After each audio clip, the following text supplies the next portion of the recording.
ओम नमो नारायण। सभी को जय श्री कृष्णा, जय गुरुदेव। मैं आशा करती हूँ आप सभी लोग स्वस्थ हैं, सुरक्षित हैं। अपने अपने जीवन में हम अच्छे अच्छे शुभ कर्म, सदकर्म, प्रेम से, शांति से, आनंद से परिपूर्ण होते हुए, सत्य में स्थापित होते हुए, या कम से कम सत्य नहीं तो प्रेम में, भगवान के प्रति, सृष्टि के प्रति प्रेम में, सृष्टि यानी समस्त सृष्टि के प्रति प्रेम में सराबोर होते हुए, शांति में स्थापित होते हुए, धर्म को समझते हुए, बिना किसी का नुकसान पहुंचाए हुए हम अच्छे अच्छे कर्म कर रहे हैं। शुभ कर्म, सदकर्म, भगवान को अर्पित समर्पित वो सारे कर्म कर रहे हैं, यह जानते हुए कि ये सारे जो हमसे अच्छे कर्म भी हो रहे हैं, दिव्य कर्म भी हो रहे हैं, वो भी प्रभु के ही कार्य हैं। चाहे हमें किसी भी रूप में कृपा मिली हो, अगर हम धनवान हैं, अगर हम बुद्धिमान हैं, अगर हम कोई भी किसी भी तरीके का अच्छा सृजन कर रहे हैं, या भगवान की तरफ से हमें कोई भी किसी भी तरीके का हमारे अंदर गुण मिला है, तो भगवान की ही, सत्य की ही, ईश्वर की ही जगमग जागृति की कृपा है। तो उसके प्रति आभारी होते हुए हम जीवन में अच्छे अच्छे कार्य करें, और वो भी भगवान को अर्पित समर्पित करते हुए, क्योंकि ना केवल दिव्य कार्यों के जो कर्ता होते हैं वो ईश्वर होते हैं, और बाकी जो डेली रूटीन के हमारे जो वर्क हैं, जो बॉडी से संबंधित होते हैं, स्लीप, ईट एंड एवरीथिंग, और जो भी हम बॉडी के लिए करते हैं, जैसे कि कमाना, जैसे कि परिवार बनाना, परिवार का भरण पोषण करना, जो कि हम हमारे लिए करते हैं, वो प्रकृति जन्य कर्म है। तो प्रकृति जन्य कर्म प्रकृति के कार्य है, और बाकी जो भी सारा हमारा दिव्य सृजन है वो ईश्वर की कृपा है, ईश्वर की अनुकंपा है। इस तरीके से हम ईश्वर के प्रति भी धन्यवाद से भरपूर होते हुए, और हम शरीर के प्रति भी, प्रकृति के प्रति भी धन्यवाद से भरपूर होते हुए, क्योंकि हमारे अकेले के प्रयोजन से और भगवान की कृपा के बिना तो शरीर में भी कोई शक्ति नहीं होती, कोई सामर्थ्य नहीं होता कि वो शरीर अपना भी भरण पोषण कर सके, या जगत में भी जाकर शरीर के भरण पोषण के लिए भी हम आजीविका कमा सके। तो सभी कुछ भगवान की कृपा, भगवान में ही प्रकृति भी आती है, तो हम प्रकृति के भी ऋणी हैं। तो इस तरीके से हम चाहे भोजन ग्रहण करें, चाहे जल ग्रहण करें, चाहे हम किसी के भी दर्शन देखें, जो हमारे बंधु बांधव भी है ना, उनमें भी नारायण को देखते हुए, भगवान को देखते हुए, और उन जो लोग भी हमारा समर्थन करते हैं, सहयोग करते हैं, उनके प्रति भी आभार से भरते हुए जीवन में हम जीवन को व्यतीत कर रहे हैं। क्योंकि नारायणी सृष्टि, यहाँ कण कण क्षण क्षण में नारायण ही है, सत्य है, सत्य सिवा कुछ भी नहीं है, हमारे सिवा कुछ भी नहीं है। और ऐसा जीवन हम बिता रहे हैं, और वो जीवन बिताते बिताते हर क्षण अपने आप को ये याद भी दिला रहे हैं कि अभी तो सभी कुछ जो सारा सृजन है वो नारायण सृष्टि है, लेकिन इस नारायण सृष्टि में जो कुछ भी सृजन, जो कुछ भी दिव्य कर्म, शुभ कर्म हो रहे हैं, वो भगवान की या तो अनुकंपा से हो रहे हैं, या वो पूरा प्रकृति जन्य है। तो हम सदा कर्मों से पार हैं ही, हम कर्मातीत हैं ही। जैसा कि भगवत गीता में लिखा है, कर्मातीत होने का अर्थ ये नहीं है कि हम कर्म नहीं करेंगे, हम तब भी धर्मपरायण कर्म, हम तब भी शुभ कर्म, सदकर्म करेंगे ही करेंगे जीवन में। ऐसा नहीं सोचना कि हम तो ब्रह्म हैं, हम तो सत्य हैं, हम तो सोच के द्वारा तो कभी भी नहीं। जब तक मन है, सोच है, तब तक अपने आप को हम भक्त ही बनाकर रखें, आभारी ही रखें, और हम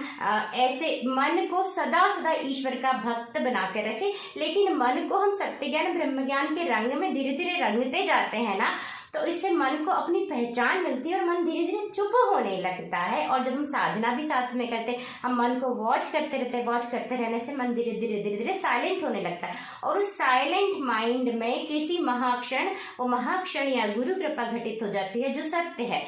यानी कि मन लिबरेट हो जाता है, यानी हम तुरीय को प्राप्त हो जाते हैं, यानी हम सत्य को प्राप्त हो जाते हैं, सत्य में हम लय हो जाते हैं। गुरु कृपा में यानी अपनी अखंड जगमग जागृत ज्योत एक स्वरूप में शिव केवलो हम में हम स्थापित भी हो जाते हैं। तो यही जीवन मुक्ति है, और इस जीवन मुक्ति में जो जो भी स्थापित हुए, चाहे वो अवतार हुए, चाहे वो शंकराचार्य भगवान जी जैसे अवतार हुए, आनंदमयी माँ जैसे अवतार हुए, या हमारे महापुरुष हुए, जितने भी हमारी इस परम पावन भारत भूमि पर जो अभी अखंड गुरु परंपरा की अनुकंप की कृपा से इतने सारे महान जीवन मुक्त हुए, या रियलाइज बीइंग्स हुए, यानी जो जागृत जागृत होना यानी आपको कभी कभी तुरीय में हम स्थापित रह रहे हैं, और जीवन मुक्त होना यानी सदा हम सत्य में स्थापित है, तुरीय में। तो उन सभी ने जितना भी कार्य किया, जितना भी उन्होंने सृजन किया, वो इसी उद्देश्य से कि सभी को ये सत्य जो हम हैं ही वही धर्म है, हम उसमें स्थापित हो जाएं, यही धर्म है। और इसी से जो नारायणी सृष्टि है, ये नारायणी सृष्टि ही बनी रहती है। और जब हम धर्म को प्राप्त होते हैं यानी अपने आप को प्राप्त होते हैं यानी सत्य को या भगवान को, तो वहां हम परम संतुष्टता में स्थापित हो जाते हैं, परम शांति में, परम आनंद में। और फिर वहां पर मन नहीं है, या मन है भी तो हम मन को बहुत जल्दी से पकड़ लेते हैं। अगर मन आ भी गया, जैसे कि पूर्ण जीवन मुक्ति में तो मन नहीं है, मन से हम लिबरेट ही हो गए, सिर्फ वहां पर हमारी अखंडता है, केवल एक हम बचे ज्योति स्वरूप में, जगमग जागृत, एकदम श्री हरि नारायण वाला स्वरूप। लेकिन अगर जैसे मैंने बोला ना कि गुरु कृपा के भी स्तर है, तो अगर हम में जागृति भी आ गई, जहाँ हम मन को पकड़ पा रहे हैं, तो जब मन को भी अगर हम पकड़ लेते हैं, तो हम मन को यानी इस जीव भाव को, जो दीपिका वर्मा इकट्ठी है, इसको हम उतार के रख सकते हैं, इसको हम उतार के भी रख सकते हैं, और इसको हम पकड़ भी सकते हैं, एक थॉट को, और हम अपनी चेष्टा से चुप भी कर सकते हैं इस मन को। तो ये बहुत बड़ी कृपा है, क्योंकि मन ही है जो जितना व्यक्ति मन के मते से चलता है, तो कितने सारे मन के मते से जब भी कोई चले हैं, तो वहाँ विभाजन और आक्रमण और मजहब बनाना, इस तरीके के कार्य हुए। हमारा सनातन धर्म है जहाँ हम सत्य तक पहुँच जाते हैं। ये केवल जो हिंदू का धर्म नहीं है, ये सनातन यानी आदिकाल यानी सत्य का धर्म है, जो हरेक मनुष्य, हरेक जीव, हरेक प्राणी, हरेक प्रकृति, इवन पत्थरों तक का जो सत्य है, इस सृष्टि का जो सत्य है, उस सत्य तक पहुंचने का और उस सत्य के ज्ञान का धर्म है हमारा सनातन धर्म। तो इसीलिए हमारे सनातन धर्म में देखने इतनी विविधता है। जीवन जीने का कोई फिक्स्ड रूल नहीं बनाया, और हम किसी पर थोपते भी नहीं है वही रूल। तो इसीलिए हम धर्म ही होना यानी कि हम सत्य में स्थापित है, और अगर सत्य में नहीं भी स्थापित है, तो हमें सत्य ज्ञान पता है कि हम कौन है, और हमारा जो जीव भाव है उसके अनुसार हम हमारा जीवन जिएंगे। पर हम वो चीज़ किसी के ऊपर थोपेंगे नहीं। जब ये चीज़ थोपने में आ जाती है, तो फिर वो मजहब हो जाता है, या हम अपनी दृष्टिकोण से दूसरे को देखेंगे नहीं, और अपने दृष्टिकोण से दूसरे को देखना, फिर अपनी विचारधारा को किसी और के ऊपर लगाने की कोशिश करना, इसी में सारा जगत आज खंडित होकर विभाजित हो गया है। अलग अलग देश होना अच्छी बात है, अलग अलग मार्ग होना यानी पंथ होना अच्छी बात है, लेकिन एक दूसरे पर आक्रमण करना, एक दूसरे के ऊपर अटैक करना, फोर्स कन्वर्जन करने की कोशिश करना, अपने विस्तारवादिता होना, और ये चाहे राष्ट्र के नाम पर हो, चाहे धर्म के या पंथ के नाम पर हो, चाहे ये एक स्पेसिफिक ऑर्गेनाइजेशन के नाम पर हो,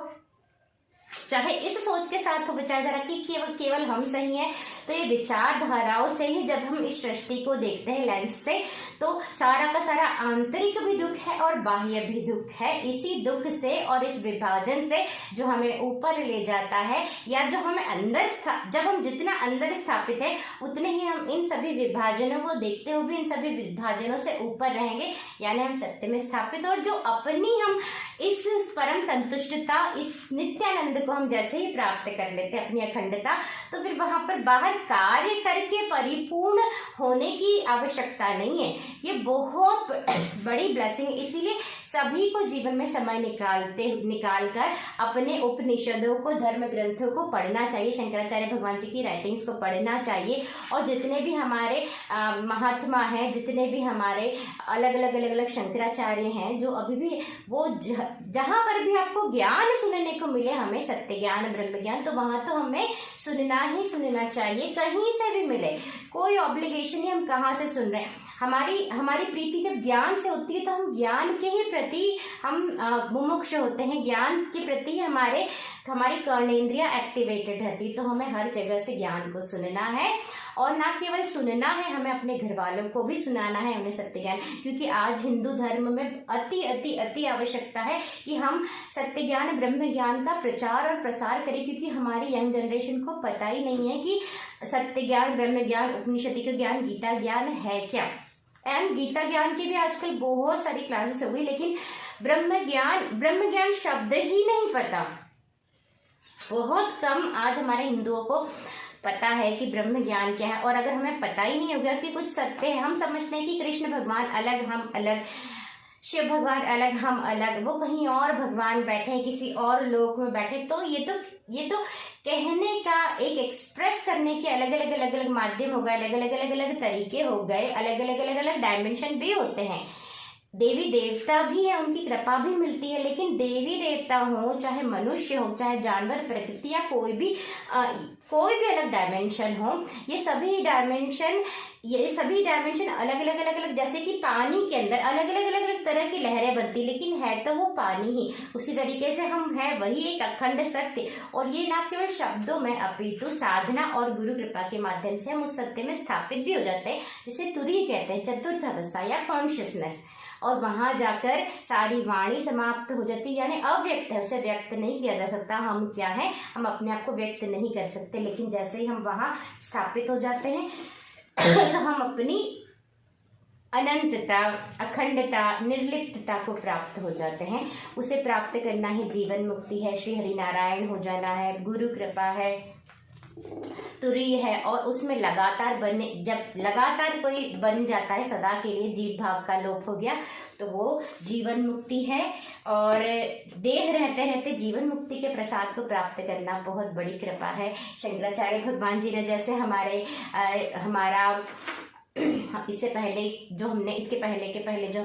स्तोत्र लिया था, उसमें हमें बताया कि उसके लिए कई जन्मों तक सत्य को भजना पड़ता है, गुरु कृपा को भजना पड़ता है, ऐसा उसमें बताया है शंकराचार्य भगवान जी ने हमें। अब हम आगे क्या करते हैं, आगे की रीडिंग हमारे दशश श्लोकी की, जो शंकराचार्य भगवान जी ने अपने गुरु गोविंद पादाचार्य भगवान जी को प्रथम बार जब उनके दर्शन किए, तब अपने परिचय के रूप में उन्होंने दशश श्लोकी अपने मुख से गाई थी। इस स्तोत्र का हम लोग पठन करें। आज हमारा श्लोक नंबर 3 है। ओम ओम ओम ध्यान मूलम गुरुर्मूर्ति, पूजा मूलम गुरुपदम, मंत्र मूलम गुरुर्वाक्यम, मोक्ष मूलम गुरु कृपा। अज्ञानतिमिरान्धस्य ज्ञानाञ्जनशलाकया चक्षुरुर्मीलितं येन तस्मै श्री गुरुवे नमः। शंकराचार्य भगवान की जय, दशश श्लोकी की जय, सत्य ज्ञान की जय, शारदम्बा मैया की जय, मंडलेश्वर परम पावन धाम की जय, नर्मदा मैया की जय, श्रृंगेरी परम पावन धाम की जय, सुरेश्वराचार्य भगवान की जय, माता पिता जन्मभूमि भारत भूमि की जय, नारायणी सृष्टि की जय। सर्दी अभी भी शरीर को है, so sorry for the disturbance. न माता पिता वा न देवा न लोका, न वेदा न यज्ञा न तीर्थं ब्रवन्ति, सुषुप्तो निरस्ताति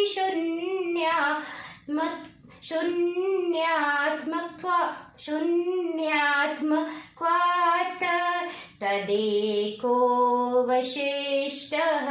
शिवः केवलोऽहम्, तदेको वशिष्ठः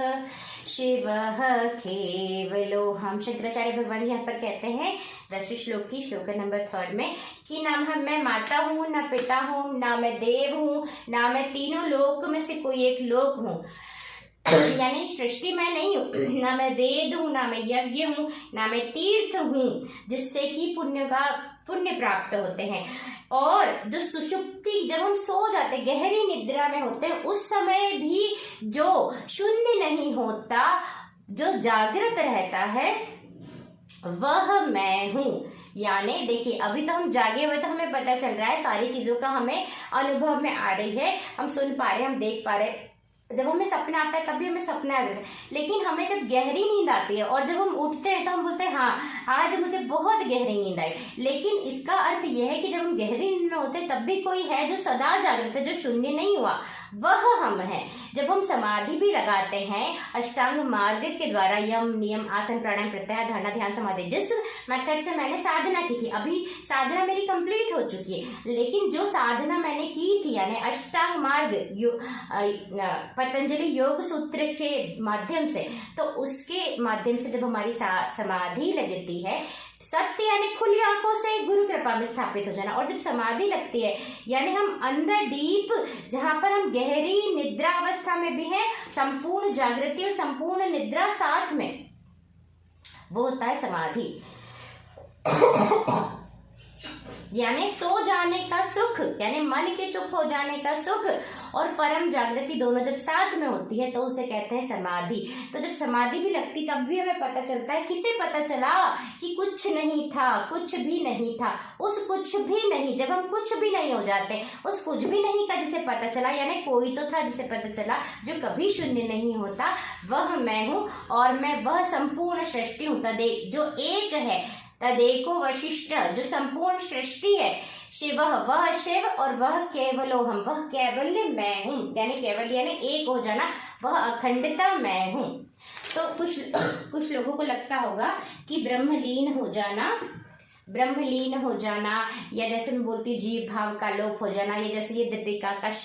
चुप हो जाना, मन का चुप हो जाना, मन से पार हो जाना का मतलब शून्यता, यानी कुछ नहीं, वो शून्यता नहीं, वही परिपूर्णता है, वह संपूर्णता है, वह जागृति है, जहाँ सत्य सिवा कुछ भी नहीं कुछ भी नहीं बचा। तो ब्रह्मलीन हो जाना या सत्य में स्थापित हो जाना यानी शून्य नहीं, संपूर्णता, जागृति, जिसे सब कुछ पता है और जो अखंड है और जो सदा सब कुछ जानता है, लेकिन उससे कुछ भी चिपकता नहीं, उससे कुछ भी स्टिक नहीं होता, उसके अंदर सब कुछ घटित हो रहा है लेकिन वो सदा निर्लिप्त है, अलिप्त है। अभी हमारा मन कैसा, हमारे मन से सब कुछ चिपक जाता है, लेकिन जो सत्य है, जो हम है, उससे कभी कुछ नहीं चिपकता, वह सत्य हम है, यही ब्रह्म ज्ञान है। तो ऐसे दश श्लोकी की जय, ऐसे करुणामयी शंकराचार्य भगवान जी की जय, जिन्होंने हमारे लिए अलग अलग स्तोत्र के माध्यम से भी हमें सत्य को बताया है, सिंपल भाषा में, सिंपल श्लोकास में, छोटे, जैसे 10 श्लोक, इसको याद करना आसान है, निर्वाण षटकम याद करना आसान है, निर्वाण मंजरी याद करना आसान है। सॉरी, आगे की रीडिंग, बाकी की रीडिंग अब हम लोग कल करते हैं। तब तक के लिए जय श्री कृष्णा, जय गुरुदेव शंकराचार्य भगवान की जय, गुरुदेव भगवान की जय, सत्य ज्ञान की जय, ब्रह्म ज्ञान की जय, आप सभी की जय, अपने अपने माता पिता बंधु बांधवों की जय। देखिए, कभी कभी हमारे माता पिता हमेशा ये कोशिश करते हैं, किसी के भी माता पिता हो, जब तक अगर वो पूर्ण रूप से माता पिता बनना भी बहुत आवश्यक है, सिर्फ जन्म देना नहीं, क्योंकि कई बार होता है कि आजकल जो कि ज्यादा प्रचलित है कि जन्म तो दे दिया लेकिन वो माँ या पिता वाला भाव ही नहीं है। लेकिन 99.99% जो माता पिता होते हैं वो अपनी तरफ से पूरी कोशिश करते हैं कि बच्चों को वो सब कुछ दे पाए, लेकिन जब हम 18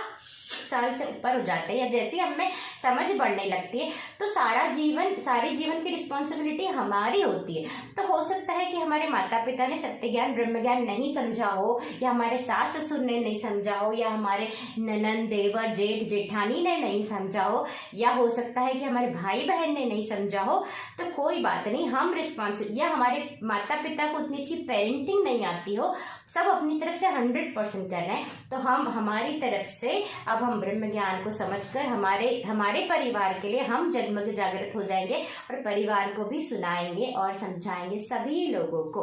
तो माता होना एक भाव है, माता होना एक भाव है, वो किसी भी उम्र में जागृत हो सकता है। तो हम सभी माँ बने। हरि ओम तत्सत।